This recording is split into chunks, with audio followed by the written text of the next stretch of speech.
Ibu dari seorang jenius pernah berkata ini kepada anaknya. Jadi Edison lahir pada tahun 1947 di Ohio. Tapi pada usia 7 tahun dia pindah bersama seluruh keluarganya ke Michigan, sebuah kota yang cukup dingin. Edison adalah anak termuda dari 7 bersaudara. Dia masuk ke sekolah negeri di sana, namun dia hanya bertahan selama 12 minggu. Di minggu ke-12, Thomas pulang ke rumahnya dengan membawa sepucuk surat kecil. Gurunya di sekolah bilang kalau surat ini hanya boleh dibaca oleh ibunya. Jadi Thomas langsung memberikan surat kepada ibunya dan Thomas nggak tahu apa isi dari surat itu. Ibu dari Thomas pun membuka surat itu, kemudian mulai menangis. Thomas pun tentu khawatir. Kenapa Bu? Apa ada yang salah? Ibunya pun menenangkan dirinya. Thomas, tahu nggak isi surat ini? Katanya kamu adalah seorang jenius. Karena kamu seorang jenius sekolah, kamu tidak bisa lagi mengajari kamu. Ibulah yang akan langsung mengajari kamu. Dan saat itu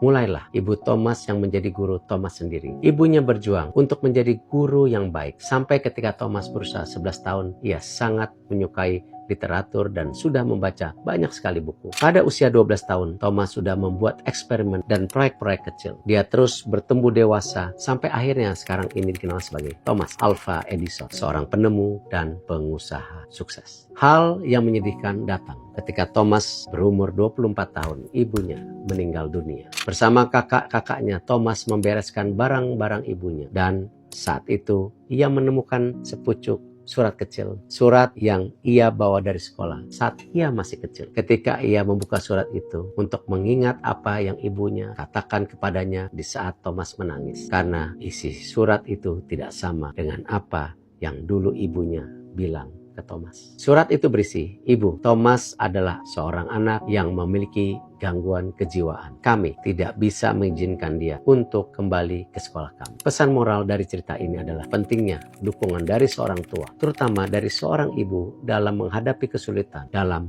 belajar anak-anaknya. Seperti Ibu Edison yang menunjukkan kesabaran dan ketekunan yang luar biasa dalam membimbing putranya. Kalau Ibu Edison menyerah terhadap keadaan pada saat itu, maka tidak akan ada hasil penemuan Edison yang bisa kita rasakan manfaatnya seperti sekarang.